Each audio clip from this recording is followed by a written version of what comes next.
Good evening, everyone, and welcome to another episode of our Salem by Night Chronicle. I'm the Ravnos Archon. My name is Will, and I'll be your storyteller this evening. Last, we left off with our Anarch coterie. We opened up with them dealing with the attempt at a war ghoul that was in the phlebotomy center. And the moment that it reached out to grab Andreas, our Brujah and Nosferatu violently reacted to the situation and immediately ruined its day by blowing it to pieces. We got to see a few pages of a spiral notebook that they found that saw the majority of the pages were ripped out or burned. The ones that stayed behind mentioned loose threads and drawings of dicks in different shades and colored pens. And they tried to leave a note saying that it was signed by Wesley Ian Garter, but after discovering somebody else in the next room, or down the hall rather, they decided against that and cleaned up a little bit of their mess. But they saw a woman feeding who was familiar to Andreas. It was a woman that he had met in his past when he was still with his sire. And this was Eleanor Lucille Fulton, who was plagued by visions and random voices that she never had any control over or memory of. And as they reunited, she did give out a kind of prophecy in a voice that was not hers. As they got back together and shared information with each other about the time that they've been apart. Erikson and Melvin went over, pushed the creature back into the room, and decided against leaving the note implicating Garter. But as everything was happening there, she asked about the prince and how to introduce herself, as was tradition. And they ended up kind of letting her know about the Praxis War and the situation here in the city, and then took her to the Albatross to see if Marcus could help her out as best as possible. Marcus, after a little bit of a chat, revealed that he had heard about them joining Otis King in his endeavor. Andreas gave Eleanor a couple of phone numbers to kind of reach out to the Free Souls if she needed to get in contact with him.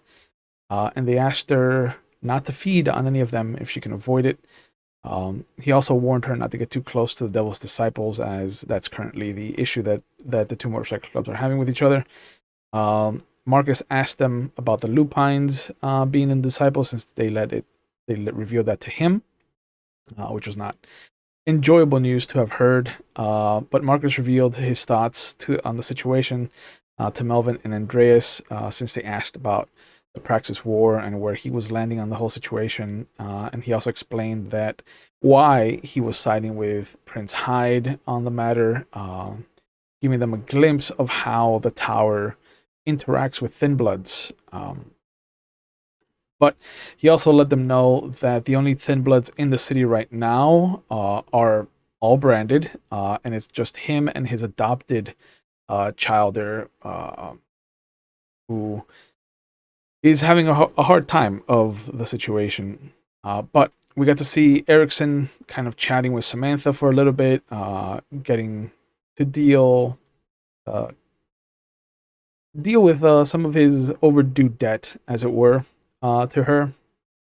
But she revealed that Sasha Vikos had shown up at the bar before she left the city, and that Hyde has declared Kaiser a no man's land. He will not protect anyone that goes up there, and he warns any of the kindred that are loyal to the tower not to go up there. The group left the establishment and discussed their options, including pinning the Camarilla against itself, and they decided to try and set up meetings with people to try and flush out Garter. Erikson offered to use his boon with Yvette Morrison, since they're both of the same clan, Morrison and Garter. And then he let them know that there was, in fact, a bishop in Kaiser that he learned from Samantha, that Reynolds has been put in charge of protecting that bishop since Vikos put him back in his role of Templar. But no one knows who the bishop is right now. And when they got back to the apartment, they researched some of the other addresses in the ledger and found that one was a bar and the other was a diner. And Andreas recognized the bar name and let them know that it was pirate themed. But we left off with the group jumping to Friday, December 7th, 1984, and them finding out that the Red Eye Lounge was burnt down in the interim between this time period. But that's where we're going to pick up with you two boys, the original dynamic duo. Melvin is out sick tonight, so we'll try not to burn anything down without him. No promises. No promises. Yeah, exactly. I know this group, so I know that there will be no promises whatsoever. As for the rules that you had me look up for chemistry, as far as mimicking voices, there's nothing against it. So as long as you know what the target sounds like, you have free reign, and it should be easy for you, given that it's only the one sense that you're trying to affect. Oh, goody. So, yeah. There's also a little bit of housekeeping. I know at the end, I know that we talked about this after, since we did some downtime up until Friday. I don't know. I just wanted to confirm. Were we able, if we wanted to move a discipline? Yeah, to move a discipline up one level. As long as it's from 1 to 2. Yeah, as long as you're not going above 3, you should be fine given the amount of time that you took off. Okay. So because I just want to reiterate then that I will now have obfuscate 2. Oh, you're getting silent. You're getting the passage? What these guys? Yeah. What these guys use. Oh.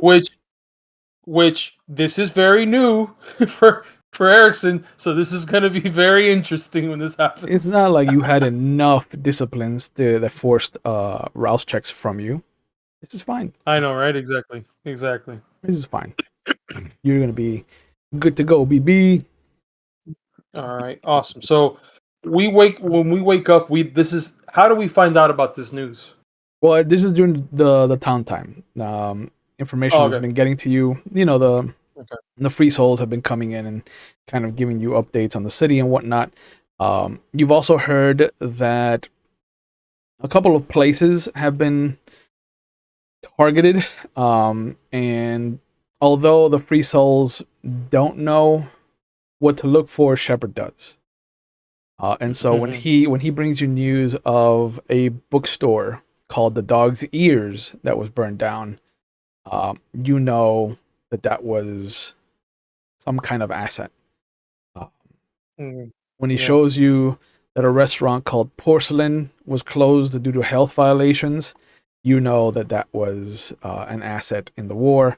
And then one of the smaller bits of information that kind of got lost in the later pages, like page 7, page 8 news, is that a local tailor shop that had been in the city for over 3 decades, called A Thread and a Smile, has been bought out by a corporation called Dowsing Industrial.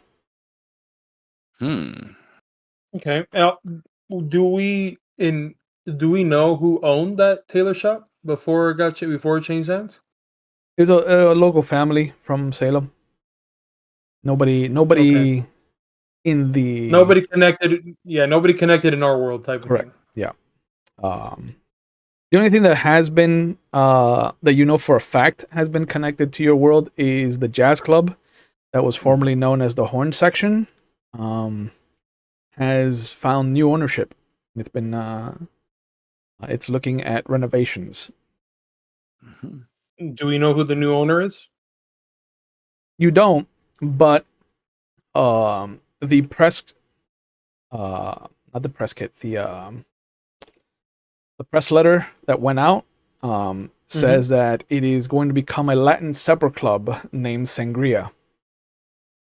Oh my god. So you're telling me that Manny Garza has now owns a jazz club, changing the jazz club. I mean, not a jazz club, but a club. Yeah. Yeah, a club. Yeah. All of a sudden, Manny Garza. It is not a big leap to assume that Manny Garza is jumping into that world. I will say this: during that time when we find that out, I would use my connections with Mickey Blue Eyes. It's been a while since I've spoken with Mickey, so I would want to get as much information with regards to the horn section being taken over under new management, and also finding out about any news that he would know about the Red Eye Lounge since that's been burned down. There's actually a lot of information that I haven't gotten from Mickey Blue Eyes. It's been a while since. There's a bit since you checked in. He will let you know that the Red Eye Lounge is outside of his jurisdiction. Okay. Meaning that it's in Salem town and on the north end of West Salem. Like nobody, he's more centered in the city itself. But he does tell you, you're funny. Funny you should ask. You're not the first person to ask about the horn section. So I got that information right here. You hear some paper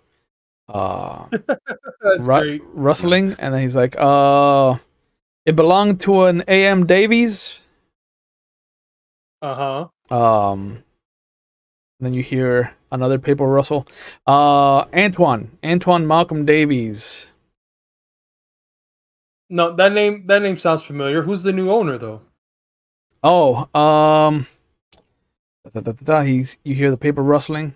He's Malcolm Davies was a fucking Toreador. Malcolm Davies is a Toreador, yes. This is the first time in 3 years my notes have come through. I'm like, I knew I wrote something down. The Malkavian spiral makes sense now. He goes, it says Manuel Garza. Fuck. That's all you hear. You hear it in the phone. Fuck. Yeah. I take it you know him? Unfortunately, yes, I do. But you know what? Since I got you on the phone, Mickey, there's been a lot of information I've been asking to see if you could recover for that I've asked you to look into, and it's I've got a folder that's collecting dust. Old dartboard with the string and all that shit. Well, actually, would it be easier if there was a undisclosed, a location that you can just happen to drop it off, or drop it off somewhere where I can pick it up? Then this folder of information. We can drop it off at the usual place. Is he thinking of the last call? No. Oh, he is fully aware that is no longer the last call. Okay, say, when we reopen it, though, we should actually call it the usual place. There you go. That's you know what? Let me write this down. That's a good name. I'm telling you, well, it's either that or we burn down Manny Garza's place and reopen it as the Brass Balls. I mean, it used to be the horn section. Look, don't give me ideas, because this is starting to sound like we're going to stop whatever we're doing, and this is going to be now the plan. It's I was like, take down. Yeah, don't let your anarch buddy push you into worse and worse ideas. Manny Garza is a friend right now, but what if he wasn't? Yeah. What if all of a sudden? Yeah. Manny, let me take over. You're leaning too much into the Ravnos right now. Let me tell you that. Let me just give you that common sense warning as a storyteller. That's leaning too hard into the Ravnos. That's going into the stereotype. Yeah. I have this useful Nosferatu friend. What if I didn't? Yeah, I'll stick with the Bull China shop. Yeah, I'll stick with that. Let me just... Oh, speaking of stereotypes. Yeah, exactly. Yeah. But, so what is it? You gotta refresh my memory then, because I haven't seen him in a while, so I don't know what the usual place is anymore. The usual place became the bus stop, the bus station. Yeah. Okay. It's open 24/7. It's close to the university, so there's a lot of police presence, but not too much. And so it's become the drop off point. Yeah. I mean, if it's within that realm of Friday up until Friday, I want to be able to do that then. Yeah, of course. On Friday, the big thing is Shepard has left a message at the tower. Because I imagine that Andreas isn't using the mobile sanctuary as much as he needs to anymore, because he's no longer has a leash. Yeah. Yes. which is a good thing for Shepard because now he no longer has to just be my fucking chauffeur all the time, and this is important to me. Mm-hmm. Yeah. Now he's walking around with a jar of dirt now. That's no, he's got, dude. I'm in a biker gang, and he's forced to fucking drive around the van all the time, dude. Yeah. He's got to get he's got to get road time again. Mm-hmm. Yeah, and he's been enjoying it.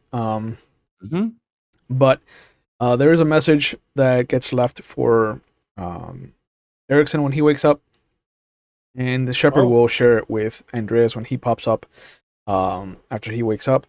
But they've been asked to meet. Melvin and his coterie have been asked to meet. There is a small diner. Excuse me. Where are my maps? Down.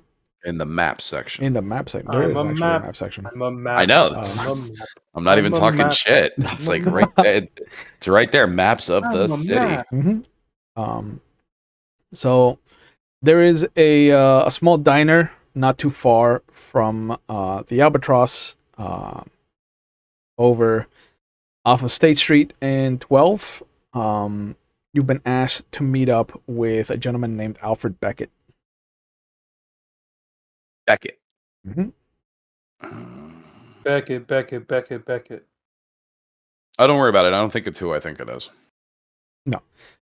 Erikson, you guys actually, if you wanna try to remember where the name is familiar from, you can make a roll. Yeah. Otherwise, if you want to be surprised, we can jump. No. Enough surprises. Okay, man. Hey, don't get mad. Don't get mad. Because enough time has passed that you guys can have hunted. It will lower you to hunger 1 if you're over that. But it's going to be an intelligence and streetwise roll. Okay, intelligence. Oh wow, that's my lowest roll. So I'll just. Look at that. 3 dice, 2 regular, 1 hunger. 6, 6, 9. Okay. Oh wow, 3. Giggity goo. Giggity goo. 6, 8, 7, but a 3 on the hunger. Okay. Both of you will recognize Alfred Beckett as having been one of the whips that Sheriff Green had. He was the whip for the north section of town, including Kaiser. He was a Brujah, or is a Brujah rather. But you don't lose that. It just doesn't lose. It just doesn't go away. You don't just be like, I'm much not as Brujah you've anymore. tried. Mm-hmm. But the big thing was that he disappeared shortly after the events of Independence Day, and when Geraldine was struck down and Hyde took over. Right. The infrastructure of the tower was attacked, and all the whips were removed from the board. So if Alfred Beckett is actually reaching out, if it's him, he's come back from the dead. And if it's not him, it's a trap. Oh, I mean, whether it's a trap or not, this is a lead. So this is just, and it is 1984, so it's a trap. Mm-hmm. It's a trap. In fact, it's playing in the background as we're listening to this message. It's a trap. Perfect. You know what? Let's go. Yeah. It's close to Christmas. No, but in all seriousness, yeah, because they're showing all 3, and I'm telling Andreas, I'm like, yeah, I mean, from my research, there's only so many Brujah that's left standing that are known, and it just so happens I'm one of them, and Sam is the other. So the fact that all of a sudden, and Harvey Green is the third, you're right, and so the fact that now somebody that we thought has perished is now alive tells me that this could be either this is a trap or this person is a master of disguise and he faked his own death somehow. What you're saying to me is either way we should go armed. That is correct. Right. Not only armed, I would want to do some kind of failsafe. So if we go to, and what's the name of the diner? The French Onion. Okay. Cool. Let's make sure that wherever we go, um, did he say what time to meet him? Anytime after midnight. Damn it! So he's already going to be there. All right. What time is it now? You guys don't wake up early because of your humanities, so it's probably around 9:30, almost 10. Okay.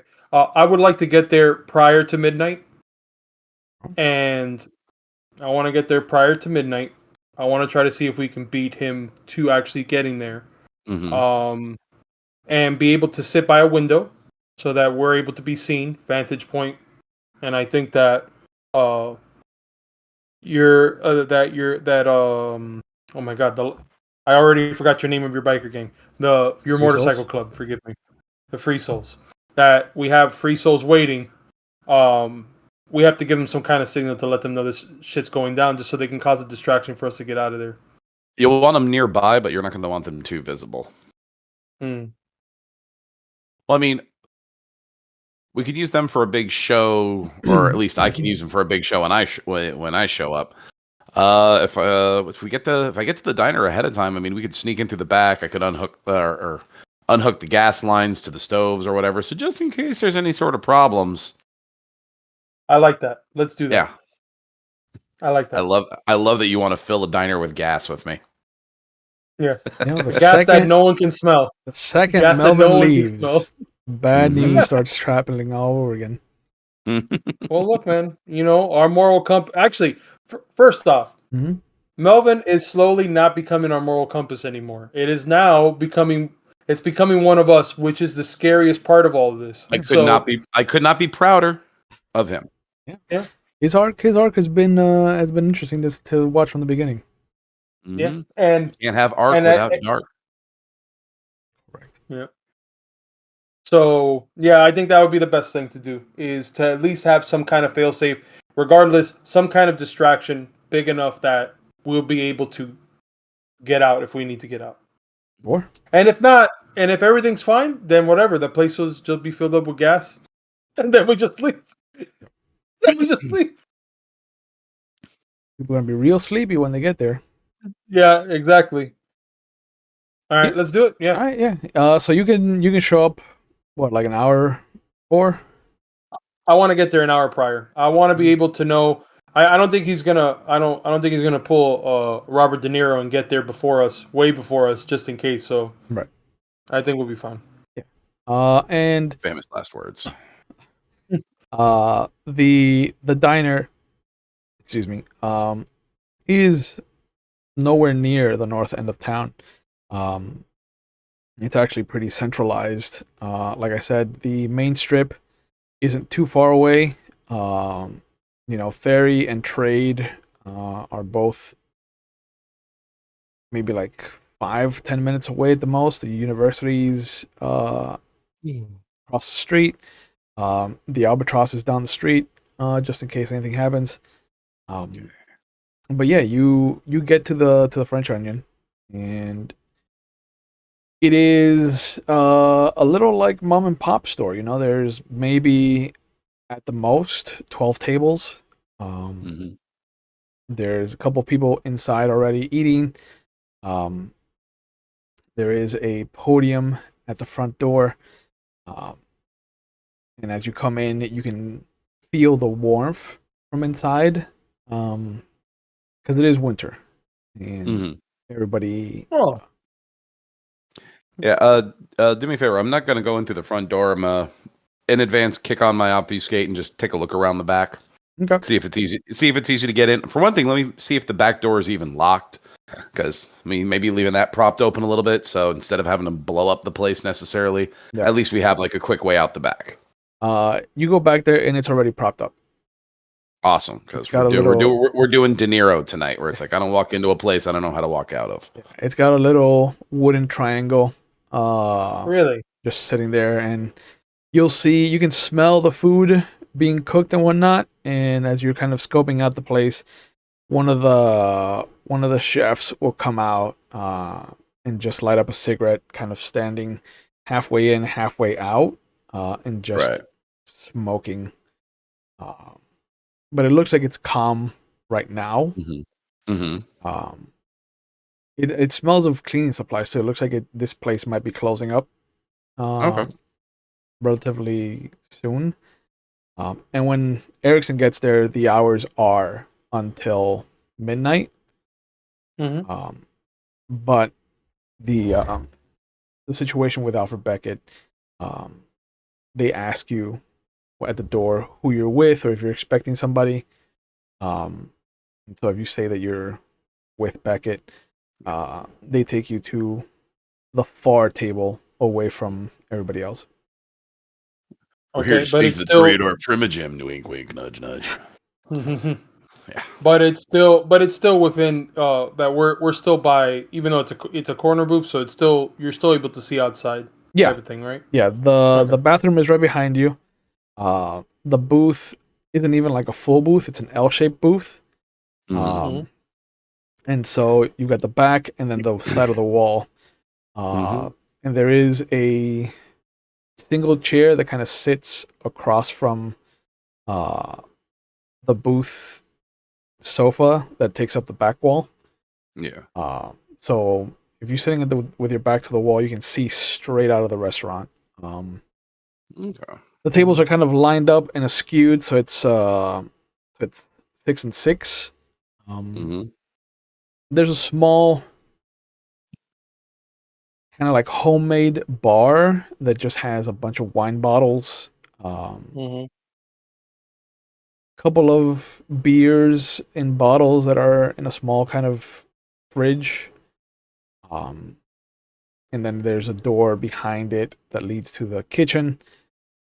And so every so often, the hostess, who is actually also the server, will come around. Like when she drops you off at the table, she's like, "I assume you won't be having anything, sir." Mr. Beckett was pretty clear. Considering, so now we'll be waiting here for a little bit. Let's just say I'll have a coffee just Yeah, placed just on the keep some table. warm. Yeah, keep some warm coffee in front of us. Sure, Black is fine. of course. And she goes over, she pours 2 mugs of coffee, she brings them over, and she puts them in front of you. After about half an hour, she'll come back, she'll take the cups, replace them. So there's always a little tendril of smoke coming up out of your mugs. Mm-hmm. By 11:45, the last group that was there was a little trio. Mhm. They take their conversation outside. You see them kind of putting on their coats.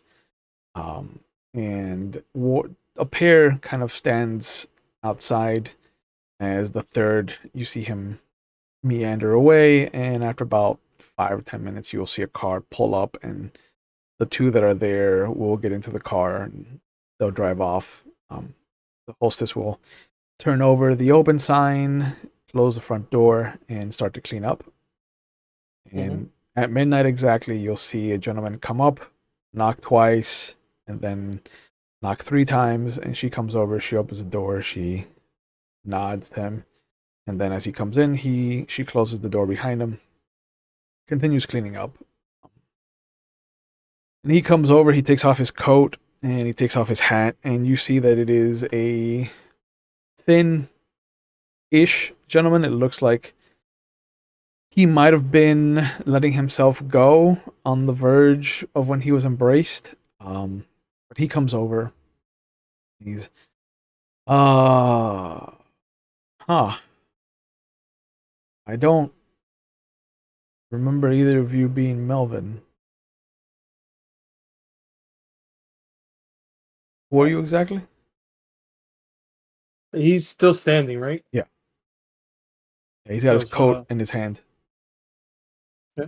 I stand at, well, I am actually part of, we're actually his, part of his Associates. coterie, associates, if you will. Mm. Uh, Erikson would, and I extend my hand. He shakes it. As he shakes it, I'm gonna squeeze it and pull him towards me. Okay. because again, so You can end the Brujah thing. Sure. He's not expecting it, Because so again, he tumbles forward. yeah, because he again, I'm assuming that there was only 3 known people still alive, and this guy's somehow still standing. Yeah. So I bring him close, just within earshot. But I'm saying within earshot, but I'm screaming it into his ear. So I don't care if there's anybody. He goes, if this is a trap, it goes if at any point I find out this is a trap, whether or not I die, you're coming with me. He puts his hand on your chest and tries to push himself back away from you. So he's not putting any potence into it. He is. He's just stop. Yeah, Stop. he's just like very much of the mentality. Like he's giving off the body language of like this is not an aggressive situation. Yeah. Which, by the way, the moment he goes off like that, I'm immediately scanning around outside. I want any reactions out of anybody. Like, obviously, the very interested and are also stupid humans. No, so. nothing. I'm glad you're doing that because that's exactly what I wanted to know. If anybody was watching him, even I didn't realize I was going to be the voice of reason. Yeah, no, and even when you pull him in and you scream into his ear, like the girl immediately just puts down the place that she was working on and just beelines into the kitchen. He goes, listen, I didn't call Melvin and his coterie here to start anything. I am very much used to this continued living that I've been given again. I was stuck in a wall for the last 6 months, so I appreciate not being killed again. I'll let go. I release his hand. Thank you. If you'll excuse my associate, being called to a meeting under the strength of a dead man's name kind of puts him on edge. I understand. This is why I wanted to talk to Melvin. Well, Melvin's not here, and you have us. So, yeah, lucky me. Yes. I was staked and left to rot in the crawl space between walls at some pirate-themed bar on the north edge of town. I immediately look at Andreas and I just go, all right. So, I was fortunate to be released by some very kind souls. I don't know if you're aware of them, but one of them was named Ivory, the other one was named Kathy. The Ivory name strikes a bell. Yeah. We've met. No, we've met. They told me too that I could meet them at the Danse Nocturne if I needed their help. I'm going to set up a meeting once I feel rejuvenated by this. Well, then let me. Of course, I'm going to ask the obvious question. Then, do you know who staked you? No, I was staked from behind. What I do know is that I was supposed to meet Sam, Harvey, and Yvette about jumping ship. Jumping ship. What? What? Leaving the tower? Leaving the tower, yeah. Apparently, Wait. Yvette Hold knew up. that something was going to happen to Geraldine, and she wanted the Brujah support. And they didn't want to ask me. That's exactly. I say that in a low voice. I'm like, those mother. Okay, so Those sons of bitch. Because you handle everything with such an even temper. Yes. Yeah. Hey, look, I'm trying. I know. Look, his arm's not totally out of the socket. That's progress. As far as I was aware, I knew that not Elizabeth Guernsey, sorry. She's alive? No. He goes, At this rate? I know that Elizabeth Barrister was supposed to be at this meeting with her childer. I'm assuming that's you. Yeah. Mm-hmm. because apparently Elizabeth was already part of Yvette's plan. And your own sire's not even letting you in on these things. Well, I mean, to be quite honest, I'm also not part of the tower, so that's perfect. That makes sense. That this tracks. I know There was it doesn't. I knew there was always a reason I liked you. I knew deep down.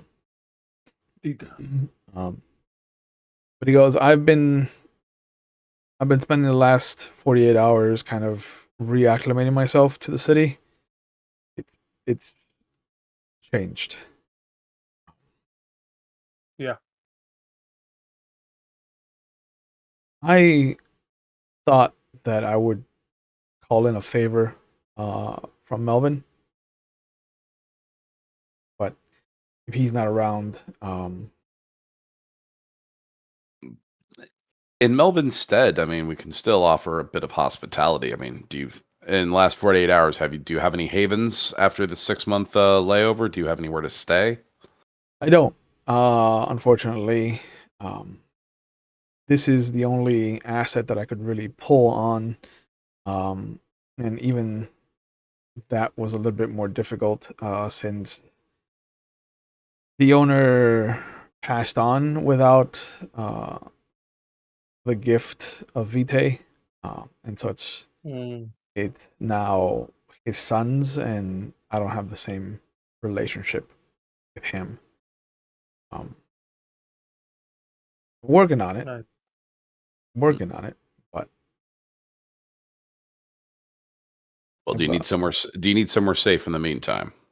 I think I'm okay. I was fortunate enough to have learned a few things from Joshua Allen's before he left.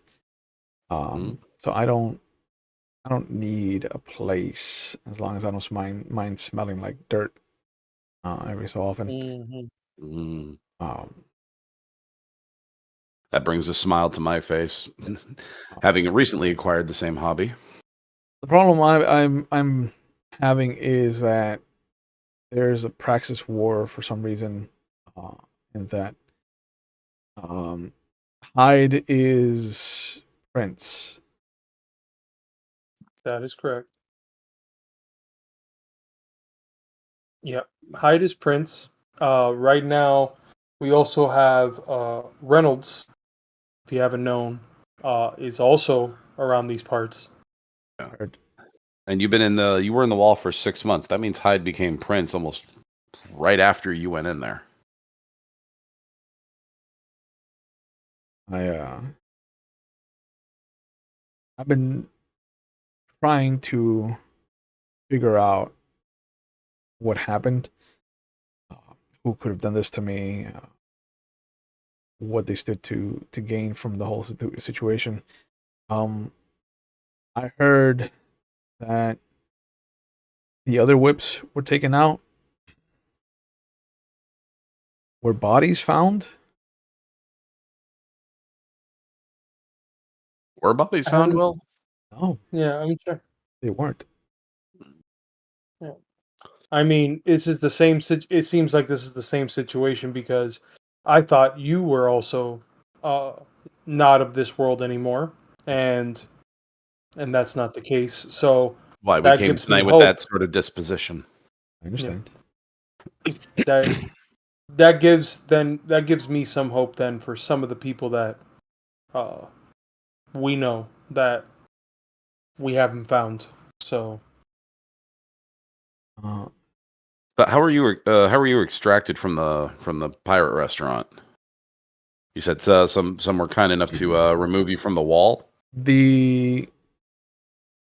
The thing that I remember after an eternity of darkness is a sudden explosion of light from beneath me, around my midsection, what looked to be the back of a chair, and then hands pulling the plaster away, and this hideous mask of a blonde woman, and the actual little bit of a beautiful face that I could see behind the veil of the other blonde woman, But Mhm. they pulled me out of the wall, um, and it was the one with the mask, who I'm assuming is a Nosferatu. Um, she's the I one that assumed that too when I first met her. I assumed that too. she's the one that pulled the stake out of my heart. Mm. Now, Will, do these two, the blondes, sound familiar to us? Yeah, sounds like Yeah, Ivory we've Larson and Okay. Kathy Carver. yeah. Yeah, it's the Camarilla group that we met. It is a Hello. Camarilla Right, group. right, right. Yep. Go back and check out that episode. Anyway, so Yeah, it's a fun episode. yeah. They discover some interesting shit. Okay. Okay, so I take it that I'm happy to see that you're here then. And what is it that you were wanting to ask Melvin as a favor? I know that you found out about the Praxis War, but what is it specifically you were wanting to assist with? I wanted to know what he knew, and why the Nosferatu clan jumped ship. Uh, Given that Mm, Harvey was left alone, I can only imagine that there had to be some kind of reason for the entirety of the Nosferatu to just kind of leave. Um, Also, I wanted to know how Otis King, of all people, was the one on the opposite side of Hyde. well, I mean, a lot of things happened, and a good part of that was because of Hyde. Also, a nice combination of Grant Reynolds didn't help much. Um, I will say that uh, at this moment, if I had a choice between Otis and Hyde, I would be sticking with Otis. Um, Yeah, I understand that, which is why I don't understand how the Tower ratified Hyde's princeship. your guess is as good as mine on that one, and no one has been able, honestly, because Hyde. I mean, do you know? Did you found out how Hyde came into power? Correct. I heard that something happened at the country club. Okay. He Hyde essentially dethroned the prince during an Elysium. Geraldine? I believe that's how it was. I'm trying to remember Mhm. that now. Yeah, and and in that moment also, if and I'm trying to remember this correctly because I think I wrote it down Mhm. that he also staked or torpored. Was it Otis? It was. Yeah, Yeah. You put Otis in torpor. yeah, he put Otis in torpor. Yeah, essentially this was a coup that happened to happen in the middle of an ambush caused by you know a group of what I can only assume is radical humans, radical mortals that wanted to uh, disrupt our Elysium. I've heard that there's been an increased activity as far as the Inquisition is concerned. Yeah, and it hasn't let up.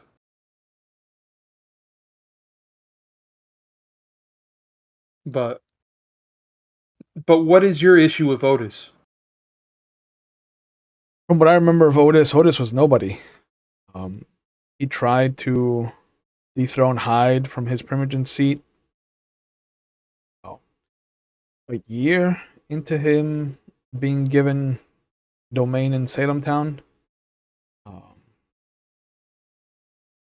but from what I remember, like him and Marcucci went to war with each other after he failed.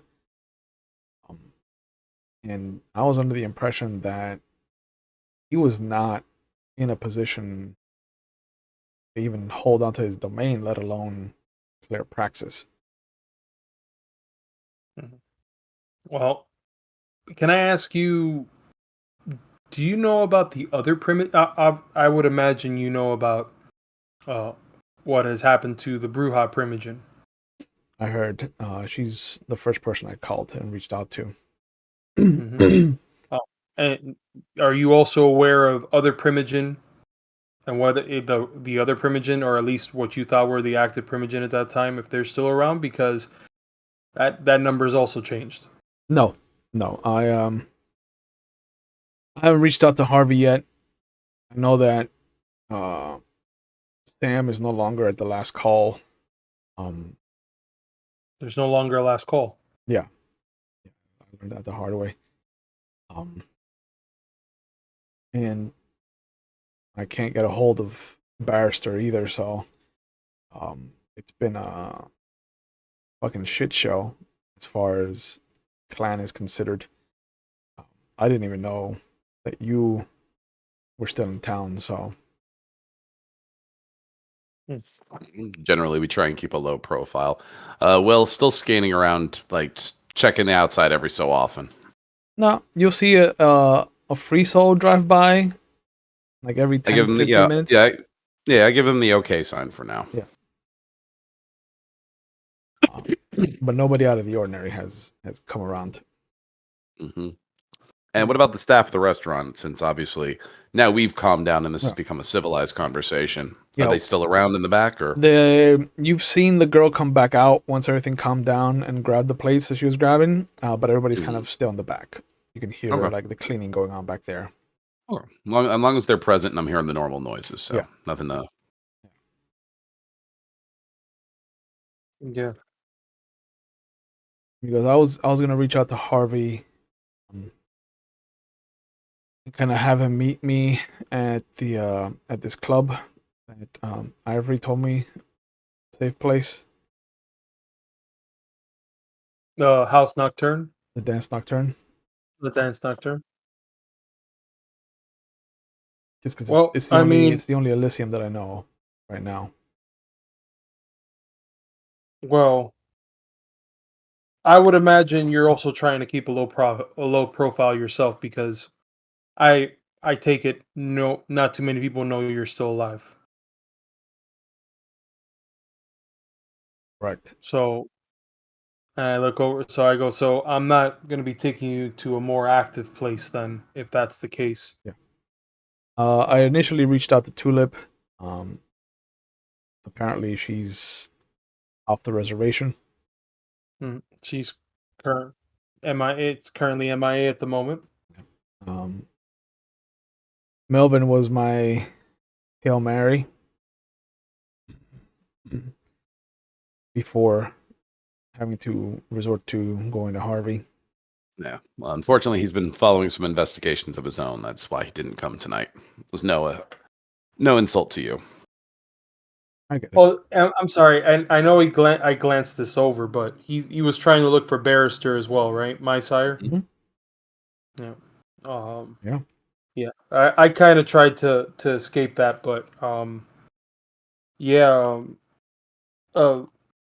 Liz is no longer with us either. It seems that they were trying to strategically take out our clan. Hence why I was a little concerned when I hear your name pop up and want to meet. Because there's only so many of us left.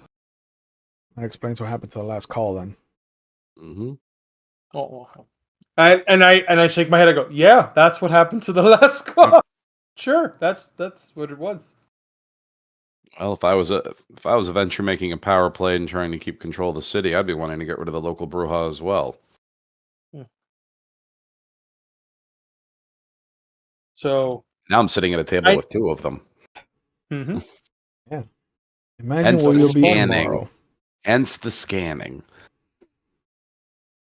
So I know that you consider this a safe place, at least a safe for us to meet. But It's I the think only that you safe need place that I more. have. Yeah. Um, I think you're even if you don't need a haven. I as a fellow Brujah, I want to be able to at least extend to you that where we're staying, so that if you ever need to, you at least have us to. You at least would have us as protection. So, um, and I'll give him the. I'm gonna give him the number to. I'm gonna give him the number. Should I look over?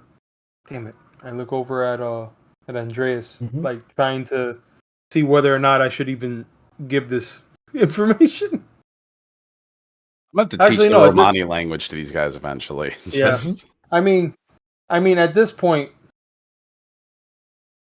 point, people know who we are and where we're staying at. So even if they know where you're staying at. Yeah.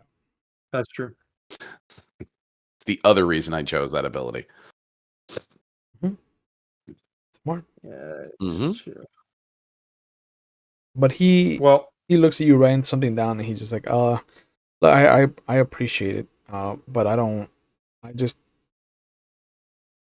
came back into the world. I don't want to be beholden to anybody. Um, straight out of the gate. No offense. Mm. Just I want to try no, to. That's fair, but if your situation should suddenly turn on a head, you can get a hold of us via the souls. They're all over the city. Understood. let me see. Oh well, if you ever need to find us, uh, and I'll go ahead and if you ever need to find us, um, I go ahead and I'll give him the number to the apartments, to the tower apartments that we're staying at. Nope. Um, but yeah, I mean, hopefully this won't be the last time I see you. I don't have any plans to go back into the wall or any wall for that matter. So Well, hopefully, if you don't mind me asking, that what is it that you're going to do now besides obviously being Reestablish on your yourself. well, reestablish yourself? I just found out that Sam is over at the Albatross with that thin blood. So I'm gonna go check in on her. Try to find out what happened at the last call. Anything I can do with her. Well, just so you know, the last call ended up becoming my ownership before it was also taken down. Hmm. Um, but considering, and he said it like that thin blood, so I imagine he. I take it. I take it you don't. Uh, I take it thin blood is a sensitive. The thin bloods are sensitive topic Yeah, for you. Well, for me, no. I just don't give a shit about them. Copy that. So They're not. They're not kindred. okay, okay, note that point of view. I quietly note that point of view to myself. yeah, yeah. Mhm. The only thing I would say then is I would be very careful showing up, considering that you have for all intents and purposes been thought to be dead. I mean, I'm not gonna be afraid of a thin blood. What is he gonna do to me? Okay, sure. That's I say it just like that. I go, just in case, and I slide over. I write down the number. I go, here's the number. Mhm. He takes it. Carefully, puts it in his I pocket. yeah. I would also on the number on the back of it write on the back of it the phone number to the Albatross. When I would say to speak with Sam first and ask to speak with Sam, and then if they ask, just say Erikson told me to call you. That way she knows that The number's from a kosher source. the number's from us. Gotcha. Yeah. But and I get up, I shake, I extend my hand out to shake his hand. Yeah, and he gets up and he shakes your hands. Mm-hmm. I appreciate this, Goodman. Of course. Hope to see you again. When I want to walk out. He's obviously not going to walk out with us. He's going to stay there. No, like he goes over to the doorway that leads to the kitchen, and he goes, "We're ready to go whenever you guys are." And you hear a female voice. Okay, I'll be right there. And after a moment, you hear a couple of plates being put on top of each other, and then she comes over, drying her hands. She goes over, she unlocks the door, lets you all out, and then locks it back up. Drop her a couple 20s on the way out just for the troubles. He thanks you. But he nods as he puts on his coat and starts to walk down the main street. He's just walking down the street. Doesn't have a car, nothing like that. Doesn't look like it. He's been back for 48 hours, so if he had a car, he'd have stole it already. But so as he gets to the end of the street, like you see him duck down into one of the alleys. Mm-hmm. Well, that's what I was gonna say. Is as he's walking away, I look at Andreas. I go, Andreas, what's that over there? So, boom! I want to use this unseen passage. Okay. Let's have you make a rouse check then. Mm-hmm. Sure. That's a 2. Okay, so the first time out, you get a little bit hungrier. And since it's the first time that Erikson has ever pulled on the shadows to try to hide himself, the beast is unpleasant. There is this darkness that suddenly comes over your field of vision. It's almost harrowing how it feels like you went too far. Like you pulled on too many shadows too quickly, and all of a sudden you're in this darkness, and you feel this hand slide into yours,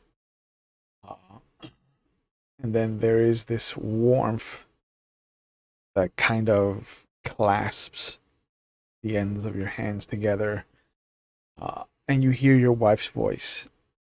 This is gonna be all right. You know, it's another speech. You'll be done in no time. Then we'll be back home. And there's a moment where your hand is pulled towards the voice, and you feel this warmth, and you feel a second hand come on top of yours and apply it to what feels like someone's stomach. And you can feel something jostling. That familiar sensation of life. And the moment that you're reminded about this, you feel flesh tear and this baby-sized bite just clamp down into the skin between your thumb and pointer, and you are brought back into the world in this shadowy vision of the world around you. It's almost black and white, and colors have muted. It is a strange phenomenon, but this is definitely what you imagine it must feel like to pull on the shadows to vanish. And when Andreas turns back around, he is gone.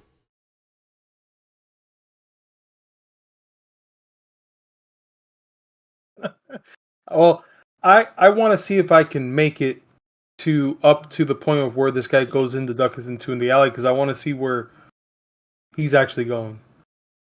Yep. And you'll see that he's crossed an alley to the next street over, and he looks both ways, and after a moment, he shoots across the street, and you see him double back towards the side that he left. And after about a block or so, you see him come across a car, and he breaks into it. And you see him drive off after some finagling with it. Yeah, I wouldn't be able to know. I wouldn't be able to read anything off from the car or anything like that. You could Too get his far away, license right? plate if you want. It's driving back towards where you are. Oh, it's driving back towards us? Yeah. I mean, not towards you as a group, but just like he came this way and now he's driving that way. So, Hmm. Yeah, sure. I could try to at least read. yeah. I mean, he broke into the car, so I imagine he's not going to keep it for long. But I can at least. Yeah, you get the license plate. Yeah. After I lose Erikson real quick, I'm gonna pull a Batman, and once I'm in an alley where no one can see me, just head up to the rooftops and just keep an eye and look around. Yep. I've got nothing but paranoia right now, and now Erikson vanished. So Yeah. You get up, and as you get up to the vantage point, you will see that there's a moment where, from up there, it looks odd to you, but you can see the single kind of cone of light that a motorcycle would give off, but it's too close to the street, almost like a motorcycle has been tipped over. It's maybe 3 blocks down.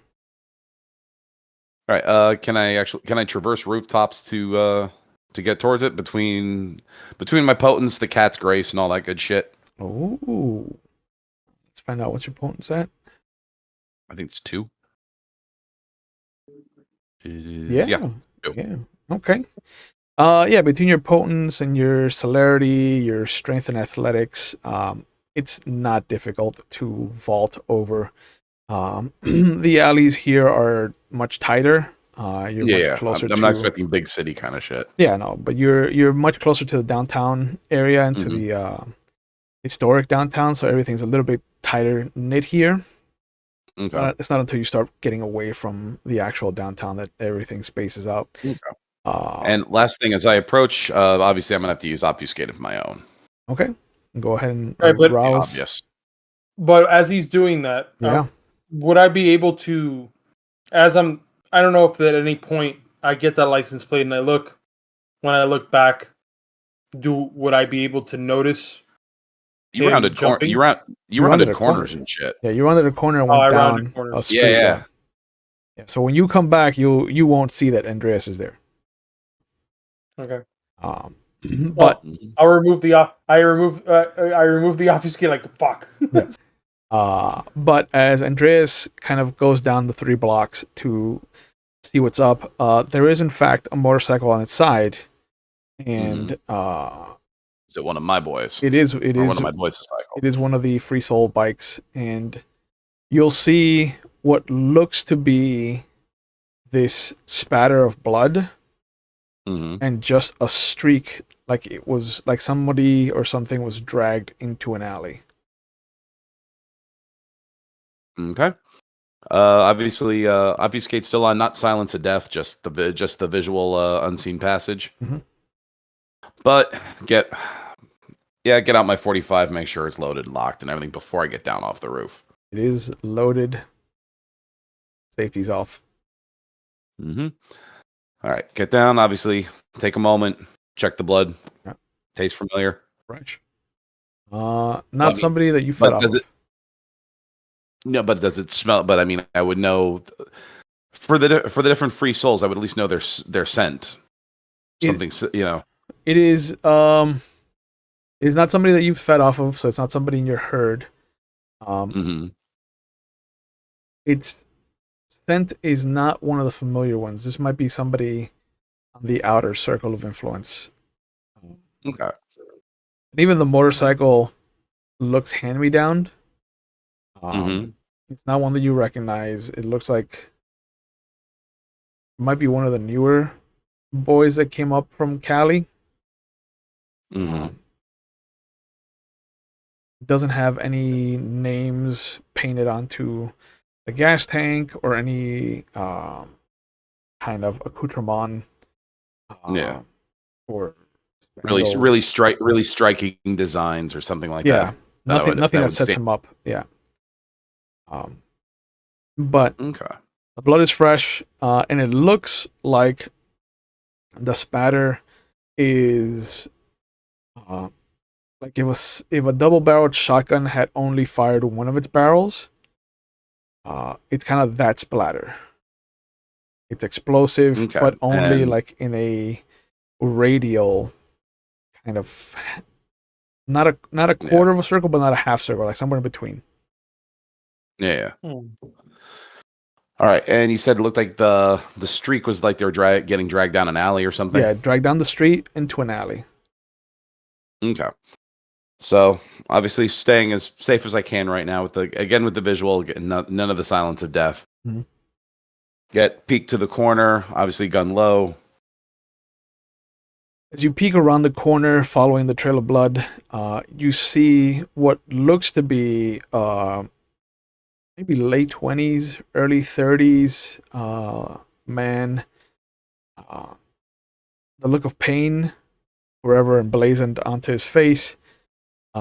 His jacket has been torn, his pants have been ripped off, and chunks of his flesh have been eaten away and are being eaten away by what looks to be 4 wolves.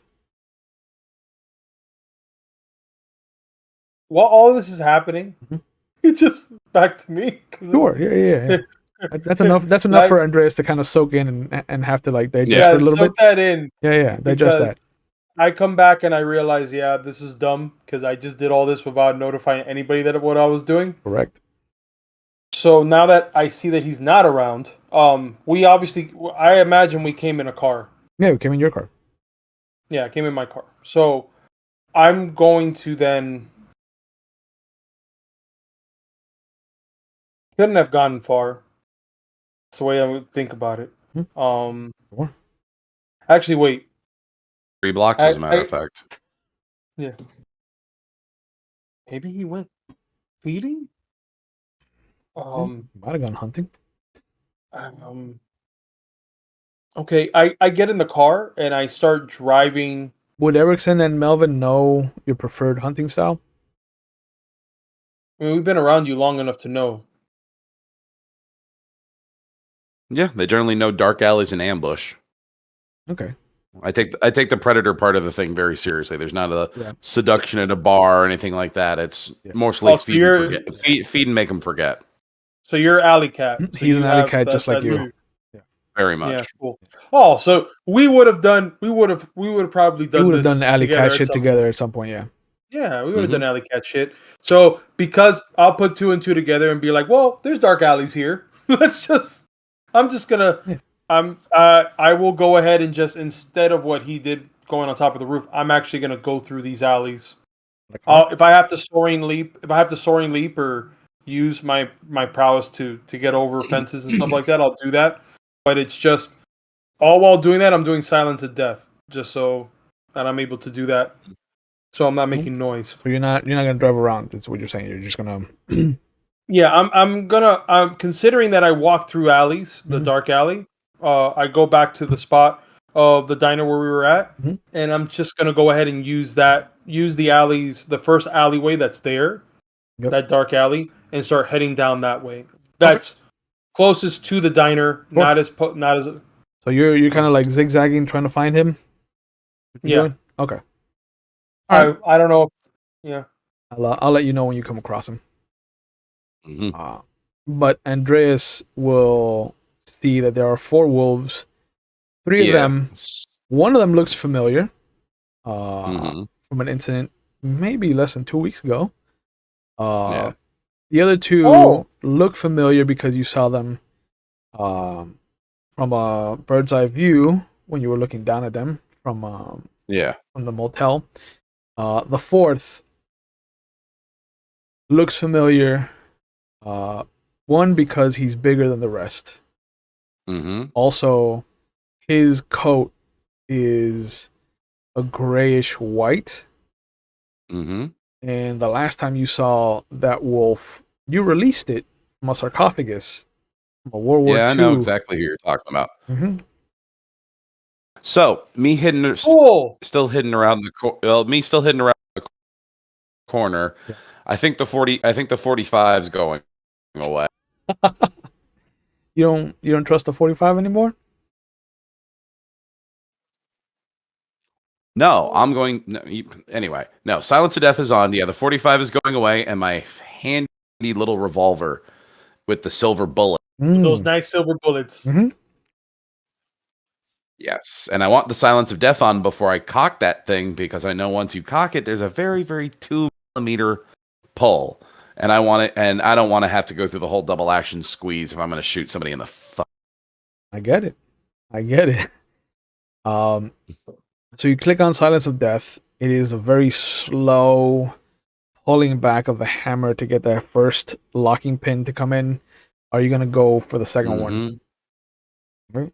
So again, very slow, very methodical, so you don't make enough noise to break the silence of death. If silence, okay. Yeah, because remember, silence of death covers you to a certain level. Once you get too loud, there's nothing that can be done about it. Yeah. This is Biff Tannen in the office, not on the rooftop. Correct. And you finally feel that resistance as you lock it into its final position. It is primed. You've got a silver bullet in the chamber. This will leave you with 3 if you fire this one. I know. Don't matter. I'm aware. Use I had all 4 4 on that left. motherfucker. Use all 4 on that motherfucker, and then the other 3, I will just kill myself trying to take them out. Whatever. Mm-hmm. I know one of them was there. Sorry, go ahead. No, I'll keep the. You know what? I will keep the 45 ready in my other hand, or just in like a jacket pocket where I can pull it quickly. Sure. Because I'll be using that for the rest. But because from what I saw, they looked like full wolf form for the most part, right? Yeah. Okay. Or what I would recognize as like they look like fully like dogs. There's no like halfway shit going on right now. I mean, yeah, like if you've ever seen a wolf, you'll know that there's a difference between like a dog and a wolf. Mm-hmm. Yeah, but I'm talking about wolf and like weird supernatural looking shit where it's just like that's not the right shape or that's way too big. I mean, they look like they're maybe under your armpit at their shoulder. So they're big. Okay.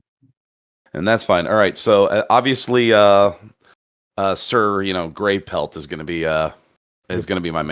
my first target. Okay, sure. So you're gonna take a shot? Oh, hell yes. All right. Just smooth around the corner and just let's have you make a composure and firearms roll then. All right. That better be a high stat. That better be high. Goddamn. Composure, no. Firearms, yes. Yeah. Okay. It's 4 dice total. So hey, I'm gonna say this right now. Use that willpower. Fuck that. Use that willpower. Switch up some rolls. Absolutely. But yeah, it's 3 regular dice, 1 hunger dice. Not a bad skill check. Not bad. All right, here we go. All right. Rana Ravana. All right, 7 on the hunger, 686 for the regulars. Okay, 4 successes. Want him dead. It is a revolver.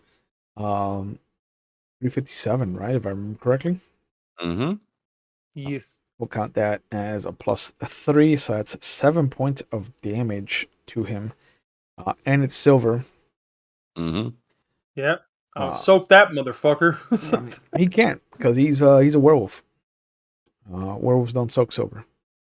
Oh yeah, no, exactly. That's the whole. So, yeah, you got it. You hear the like thunderclack of this gunshot going off.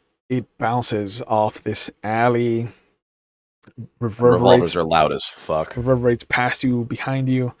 It is very evident to Erikson where the shot originated from. You've used revolvers before. you know Yeah. exactly where this guy's shooting from, so it's not hard to just beeline in that direction. just like Because nobody else, you imagine, is out on the street tonight with you that one would have a revolver on them, and two is ready to use it at a moment's notice, yeah. like Andreas is. Yeah, Mhm. I'm just waiting because also because of the fact that it's and if it is Andreas and if it is the 357, if it is the Magnum revolver, I also know he's only using that if there's a fucking wolf. So I'm like, oh shit. Yep.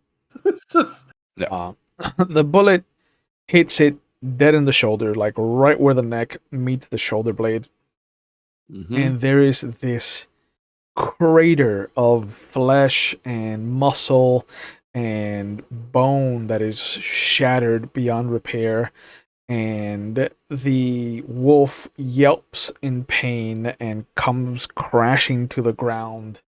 The other three instinctively now get in front of it, and they start kind of looking in your direction as the shadows pull themselves away, bleeding out and revealing you to them.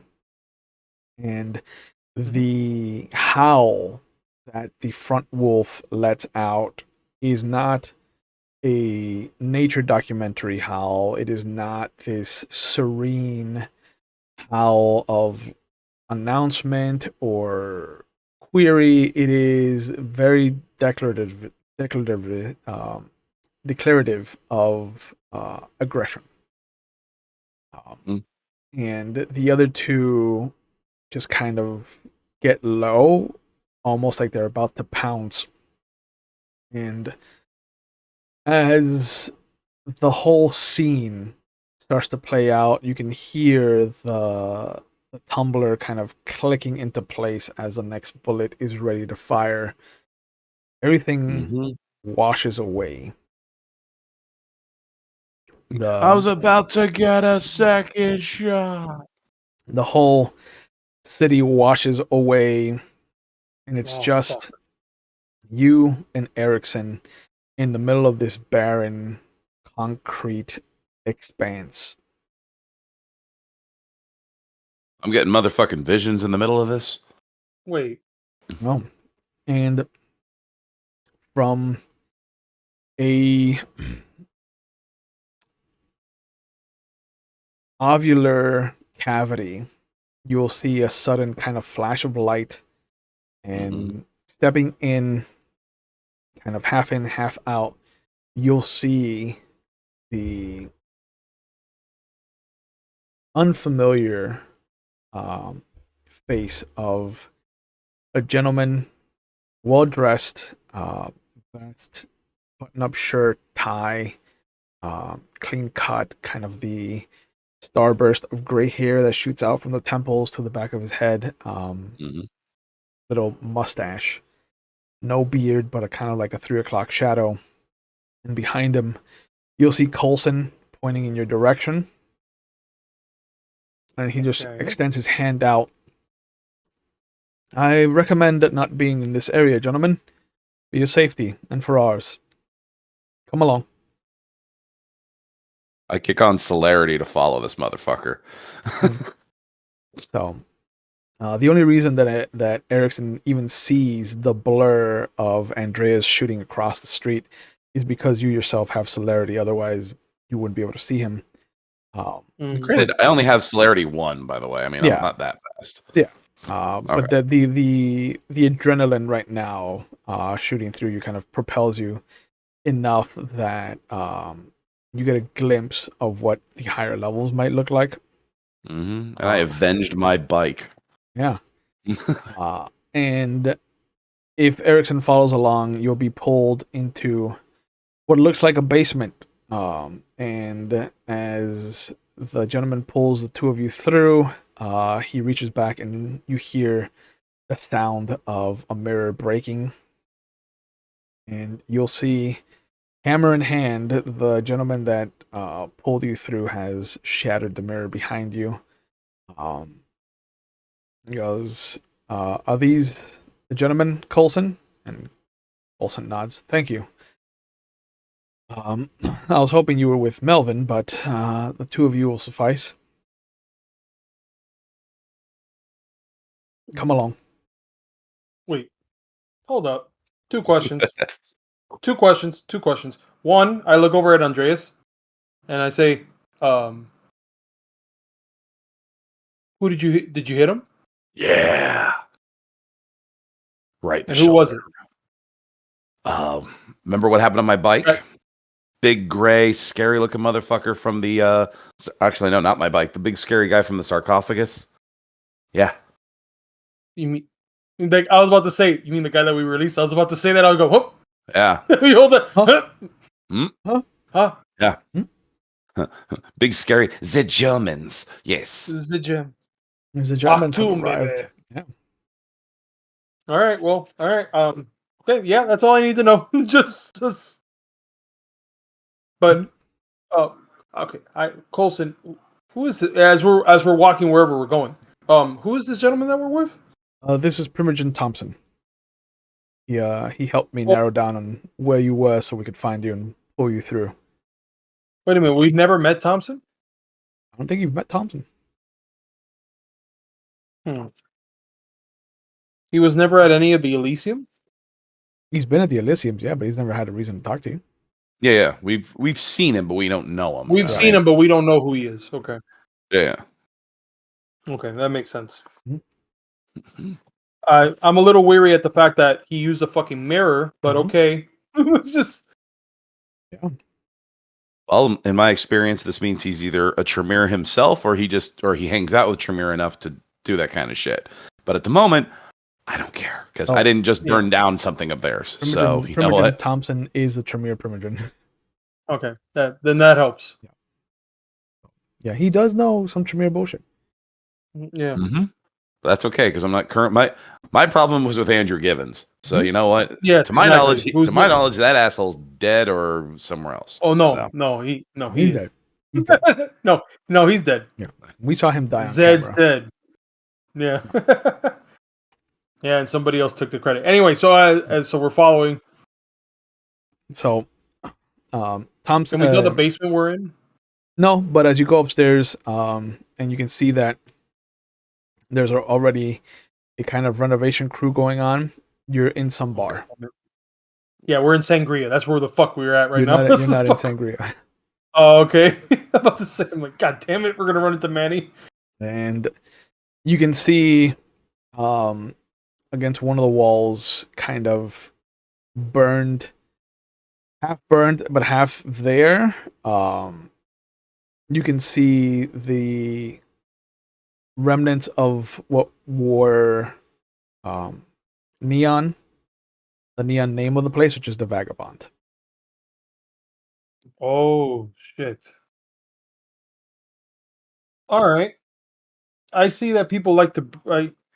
I'm just like, I guess people have an affinity to burn down fucking clubs. When did this happen? It's been an issue. Mr. Thompson assures me that this, unfortunately, was part of the current assault that he is facing from the bishop. Oh. So there is a bishop. Oh, there is a bishop. And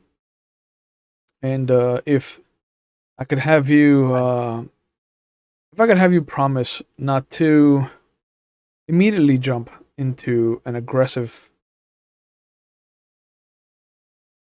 vibe of sorts when we step outside, I would greatly appreciate that. Me? I can't fucking wait. I can't wait to see who's out there. Me? Mm.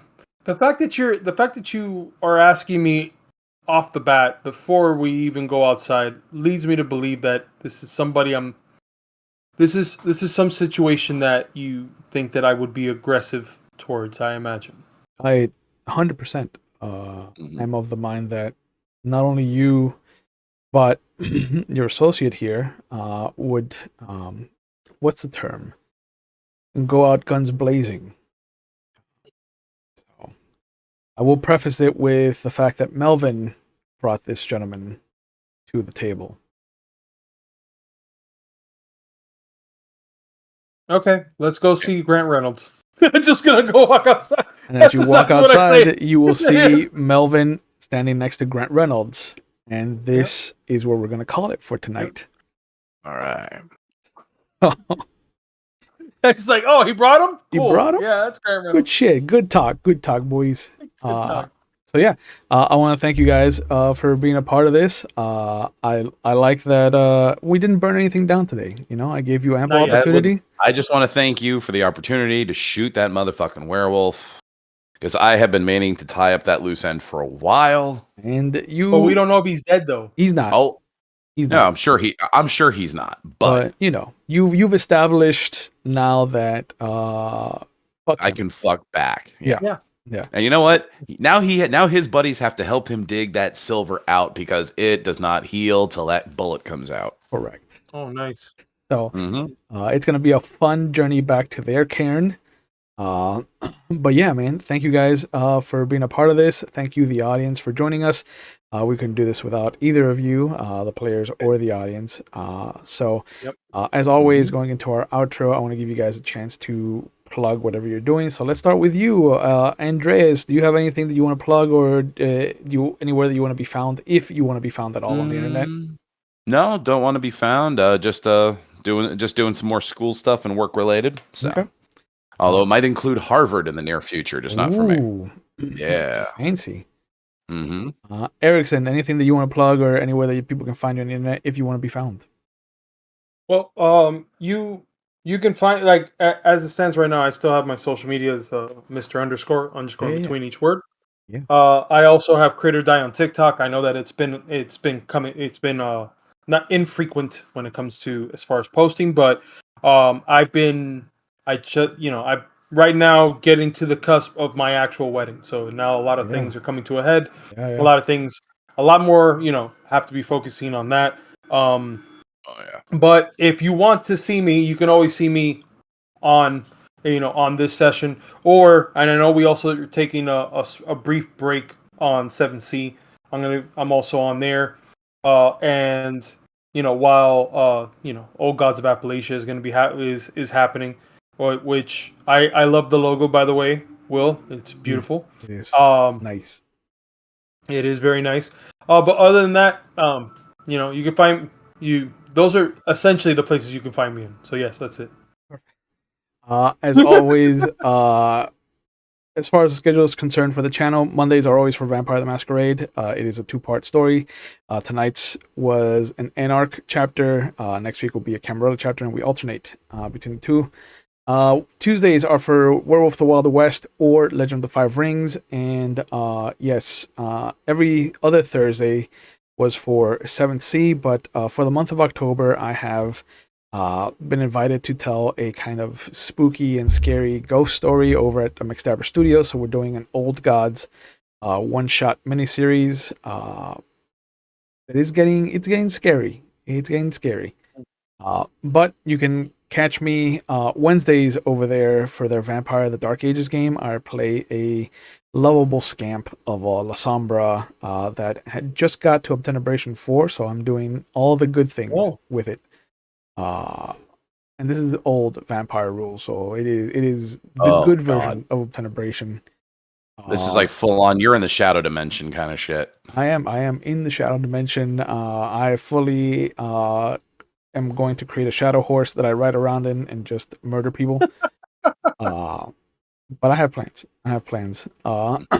But as always, please take care of yourselves. Please know that it is okay to not be okay. If you're watching live, there are phone numbers going up in our Twitch chat in case you need to reach out to find some help, because there are people who want to help you, and there are resources out there for you. If you're not in the United States or you don't want to deal with phone calls, there's a link as well. Both resources will be in the description box if you're watching later on YouTube. But just know that there are resources out there so that if you feel like you need help, there are resources out there so that you can get the help that you need. That there are people who want to help you, and it is better to ask for help than to try and face things on your own. So just know that there are people who want to help you and that there are resources for you. So please reach out if you feel like you need it. As always, we will see you when we see you. Have yourselves a good night. Take care and be safe, everybody. Bye.